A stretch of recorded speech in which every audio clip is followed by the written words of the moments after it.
అండి ఈరోజు మా మమ్మీ స్టైల్ చేపల పులుసు ఎలా తయారు చేయాలో చూద్దాం రండి. ఫస్ట్ పచ్చిమిరపకాయలు వేసుకోండి, తర్వాత ఉల్లిపాయలు వేసుకోండి, కలుపుకోండి.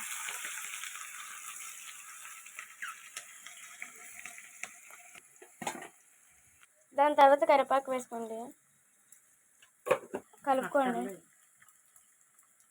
కరివేపాకు తర్వాత టమాటా వేసుకోండి, టమాటా ముక్కలు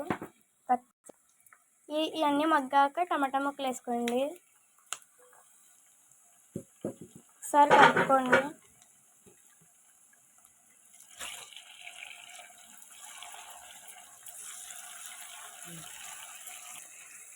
ఇలా అన్నీ మగ్గించేసుకోవాలన్నమాట. దీని తర్వాత అల్లం వెల్లుల్లి పేస్ట్ వేసుకోండి,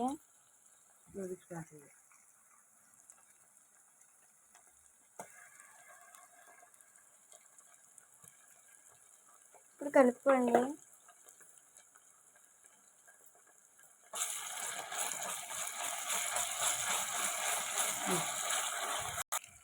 ఫస్ట్ దాని తర్వాత 1 స్పూన్ ధనియాల పొడి వేసుకోండి, 1 స్పూన్ జీలకర్ర పొడి వేసుకోండి. ఇలా వేగించేసుకోవాలి. 1/2 టీ స్పూన్ పసుపు వేసుకోండి. దాని తర్వాత కారం మీకు సరిపడేంత వేసుకోండి. నాకు ఎంత కావాలో అంత వేసుకుంటాం. కారం 2 స్పూన్స్ వేసుకుంటున్నాను నేను. అయినా పులుసులో కారం ఉంటేనే బాగుంటుంది. కలుపుకోండి.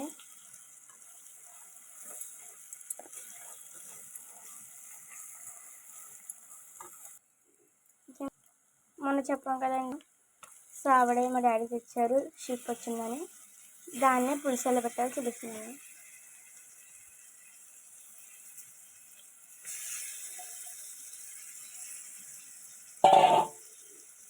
బాగా కలుపుకున్నాక చింతపండు గుజ్జు చేసుకోండి.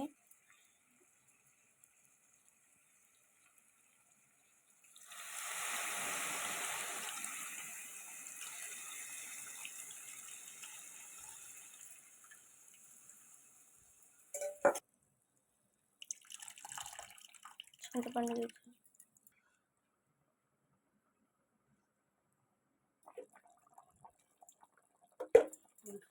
పులుసులో ఎక్కువైనా పడుతుంది ఉప్పు. ఒకసారి కలుపుకుందాం ఎలా ఉడుకుందో రండి.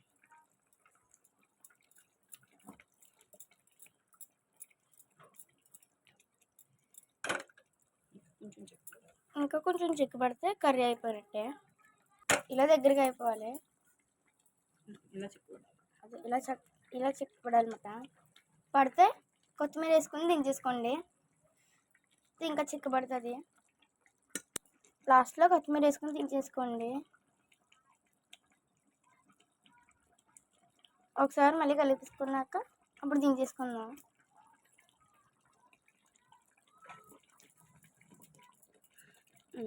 అయిపోయిందండి కర్రీ.